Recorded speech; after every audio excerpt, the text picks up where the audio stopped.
지금 중동을 향해 거대한 군사령의 물결이 밀려들고 있습니다. 미국의 최첨단 항공모함 전단, 수많은 전투기 편대, 그리고 눈에 보이지 않는 방공망까지. 마치 거대한 체스판 위에 선수들이 아주 조용히 하지만 단호하게 말들을 옮기는 듯한 모습인데요. 오늘 저희가 바로 이 심상치 않은 판을 한번 읽어보려고 합니다. 도대체 미국과 이 동맹국들이 왜 이렇게 체계적으로 군사력을 모으고 있는지, 그 진짜 의도가 뭔지 깊이 파고 들어보죠. 그 판을 읽는다는 표현이 정말 정확합니다. 이게 그냥 뭐 힘자랑하는 그런 무력 시위가 절대 아니거든요. 지금 보이는 움직임 하나하나가 전부 다 다음 수를 내다본 아주 정교하게 계산된 푸석이라고 봐야 합니다. 개별적으로 보면 그냥 방어적인 조치 같은데 이 조각들을 다 맞춰보면 완전히 다른 그림이 나타나기 시작하죠. 그 그림이 뭔지 정말 궁금해지네요. 이게 단순한 경고일까요? 아니면 정말 어떤 중대한 사건의 서막일까요? 자, 그럼 그 거대한 체스판을 한번 같이 들여다보시죠.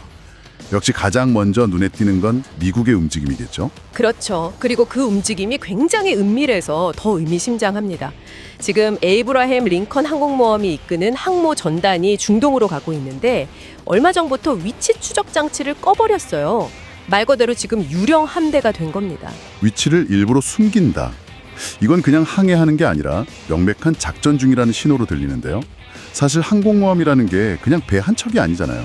그럼요. 항공모함 한 척은 그냥 움직이는 군사도시, 아니 거의 작은 국가라고 봐야죠. 링컨 함만 해도 제9 항공모함 비행단, 그러니까 8개 비행대대 수십 대의 최신 전투기들이 실려 있고요. 이걸 호위하는 이지스 구축함의 핵잠수함까지 그야말로 떠다니는 요새입니다. 이런 전력이 지도상에서 사라진 채 어딘가로 가고 있다는 거, 이건 상대방에겐 엄청난 압박이죠. 바다에서는 그런 유령 함대가 움직이고 있고, 그럼 하늘은 어떻습니까? 그런 거대한 전력이 움직이려면 제공권 장악이 필수일 텐데요. 바로 그 지점입니다. 하늘에서는 훨씬 더 노골적인 움직임이 보이고 있어요. 마치 체스판에 말을 놓듯이 딱 3종류의 핵심 공군 자산을 중동으로 이동시키고 있습니다. 제가 보기엔 창, 방패, 그리고 보급선, 이렇게 비유할 수 있겠네요. 창, 방패, 보급선이요. 그거 흥미로운 비유네요. 하나씩 좀 설명해 주시죠. 자, 창은 공격의 핵심인 F-15 전투기 편대입니다. 영국에 있던 미군 F-15들이 대거 요르단으로 전진 배치가 됐고요. 그리고 보급선 역할을 하는 KC-135 공중급요기들도 함께 따라갔죠. 전투기들이 더 멀리, 더 오래 작전하게 해주는 말 그대로 생명줄입니다. 그렇군요. 그럼 가장 중요한 방패는 뭔가요? 바로 패트리엇 방공 시스템과 사드, THAD입니다. 고고도 미사일 방어 체계요. 이게 정말 중요한 대목이에요. 특히 사드는 미국이 전 세계에 몇 개 운영하지 않는 아주 귀한 전략 자산이거든요. 그냥 뭐 동네 순찰 돌듯이 쉽게 움직이는 무기가 아니라는 거죠. 이런 최상급 방패를 중동으로 가져왔다. 이건 날아오는 미사일, 그것도 아주 위협적인 탄도미사일 공격을 거의 기정사실로 보고 대비하고 있다는 가장 강력한 증거입니다. 와, 창과 방패, 그리고 그걸 뒷받침하는 보급선까지 한꺼번에 이동하고 있다니? 이건 정말 단순한 훈련이라고 보긴 어렵겠네요. 근데 처음에는 미군도 이런 사실을 좀 부인하지 않았나요? 맞아요. 처음엔 조용히 움직이다가 1월 20일에 갑자기 보란듯이 중동에 착륙하는 F-15 사진을 공개했어요. 일종의 계산된 노출인 거죠. 우리 여기까지 와 있다. 이제 다 준비됐다.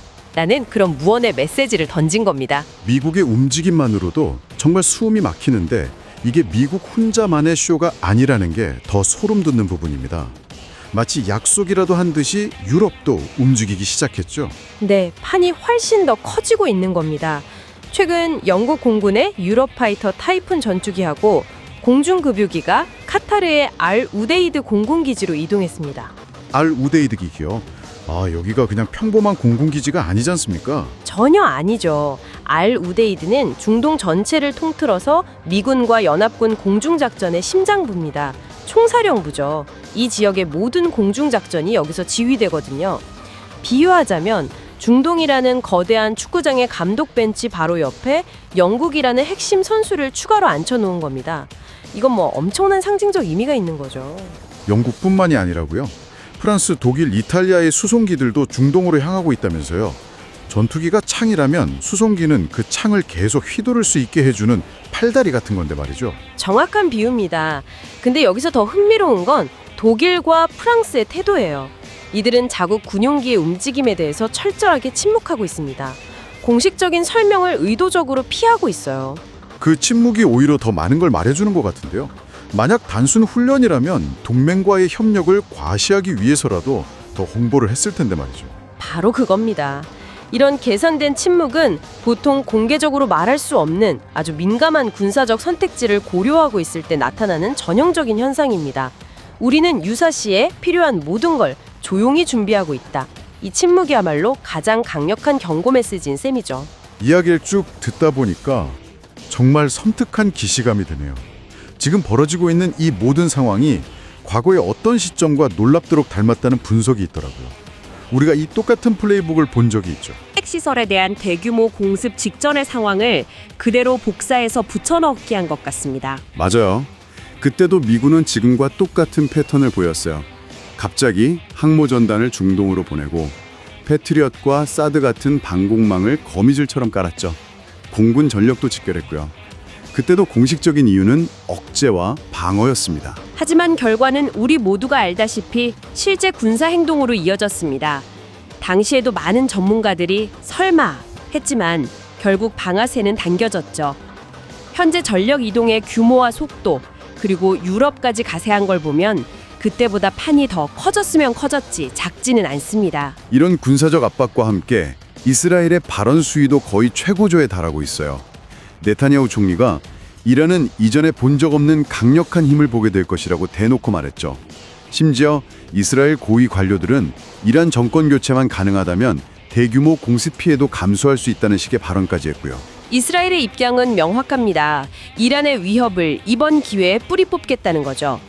이들의 이런 강경한 의지가 미국의 군사적 준비태세와 맞물리면서 지금 중동의 긴장은 그야말로 시한폭탄의 초침 소리가 들리는 듯한 상황이 된 겁니다. 그런데 말이죠.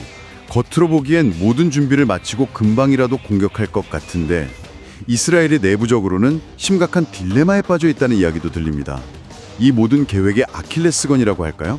숨겨진 약점이 있다고요. 네, 바로 그 점이 이 복잡한 방정식을 푸는 또 다른 핵심 변수입니다. 바로 이스라엘의 방패, 구체적으로는 아이언돔 같은 요격 미사일의 재고 문제입니다. 아이언돔이라면 세계 최강의 방어 시스템으로 알려져 있잖아요. 90%가 넘는 요격률을 자랑하는데 그게 왜 문제가 되는 거죠? 성능은 의심할 여지 없이 세계 최고 수준이죠. 하지만 문제는 성능이 아니라 수량입니다. 비유를 하자면 세계 최고의 골키퍼가 있는데 지난 경기에서 페널티킥을 100번 막아내느라 완전히 탈진해버린 상태인 거예요. 2025년 6월 이란과의 충돌 때 너무 많이 소모했다는 거군요. 정확합니다. 당시 이란이 쏜 수백 발의 미사일과 드론대를 막아내기 위해 단기간에 막대한 재고를 쏟아부었거든요. 문제는 그 이후의 긴장 상태가 계속되면서 창고를 가시 충분히 채워넣지 못했다는 겁니다. 거의 빈 창고를 가지고 또 수백 발의 미사일 세례를 맞는다면 아무리 뛰어난 골키퍼라도 다 막아낼 수는 없겠죠? 방패에는 금이 가기 시작했는데 공격하려는 창은 오히려 더 날카로워지고 있다면서요? 이란의 상황은 정반대라고요. 그렇습니다. 이란은 수십 년간의 국제 제재 속에서도 미사일 개발을 단 한 번도 멈춘 적이 없습니다. 오히려 계속해서 사거리와 정확도를 높인 신형 미사일을 만들어내고 있죠. 이란에게 미사일은 가장 강력한 비대칭 전력이자 자존심입니다. 더 무서운 건 이란 혼자 공격하는 게 아니라는 점이죠. 그게 바로 이스라엘에게는 최악의 시나리오입니다. 이란은 직접 공격하지 않고도 레바논의 헤즈볼라, 예멘의 후티 반군 같은 대리 세력을 통해서 이스라엘을 공격할 수 있거든요. 만약 전쟁이 터지면 이스라엘은 동서남북 사방에서 동시에 날아오는 수백, 수천 개의 미사일과 드론을 막아내야 하는 끔찍한 상황에 처하게 됩니다. 한두 방향에서 오는 펀치는 막아도 사방에서 동시에 날아오는 펀치를 모두 막아내기란 거의 불가능에 가깝죠. 그렇다면 이스라엘이 선제 타격을 하는 건 역시 엄청난 도박이 되겠군요. 벌집을 잘못 건드리는 셈이 될 수도 있겠어요. 맞습니다. 이스라엘이 선제 타격을 하는 순간 이란과 그 대리 세력들의 전면적인 보복 공격은 100% 확실합니다. 아이언돔이 99%를 막아낸다 해도 단 1%의 미사일만 텔아비브 시내에 떨어진다면 그 피해는 상상 이상일 겁니다. 이것이 바로 공격 준비를 마친 이스라엘이 동시에 마주하고 있는 방어의 딜레마입니다.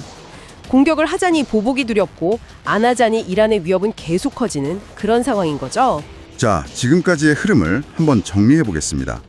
위치를 숨긴 유령 항모, 중동으로 집결하는 창과 방패들, 유럽의 의미심장한 침묵, 그리고 결정적으로 이 모든 작전의 두뇌 역할을 하는 아루데이드 기지에서 비필수 인력을 철수시킨 조치까지. 이 모든 조각들을 하나로 맞춰보면 어떤 그림이 완성될까요? 마지막에 말씀하신 그거, 아루데이드 기지에서 비필수 인력을 뺐다는 것이 사실상 모든 것을 말해줍니다. 이건 미군 스스로가 연합군의 심장부인 이 기지가 이란의 직접적인 공격 대상이 될 가능성을 매우 높게 본다는 가장 확실한 증거예요. 불필요한 인명피해를 줄이려는 지극히 실전적인 조치인 거죠. 각각의 움직임은 방어 훈련이라고 포장할 수 있겠지만 전체를 묶어보면 전혀 다른 그림이 그려지는군요. 그렇습니다. 이 모든 조치들은 무력 충돌을 기정사실로 보고 그 피해를 최소화하며 승리하기 위한 준비가 막바지 단계에 와 있음을 명백하게 보여줍니다. 이제 중동은 전쟁이 일어나느냐 마느냐를 걱정하는 단계가 아닙니다. 언제 그리고 어떤 방식으로 이미 장전된 총의 방아쇠가 당겨질 것인가를 두고 각국이 숨가쁘게 수싸움을 벌이는 국면으로 봐야 합니다. 이 모든 거대한 구서적 체스 게임 속에서 보이지 않는 판을 움직이는 것은 과연 무엇일까요? 어쩌면 진짜 충돌은 미사일이 발사되기 훨씬 전에 눈에 보이지 않는 사이버 공간이나 경제 전선에서 이미 시작되었을지도 모릅니다. 우리가 주목해야 할 다음 신호는 과연 어디에서 나타나게 될까요?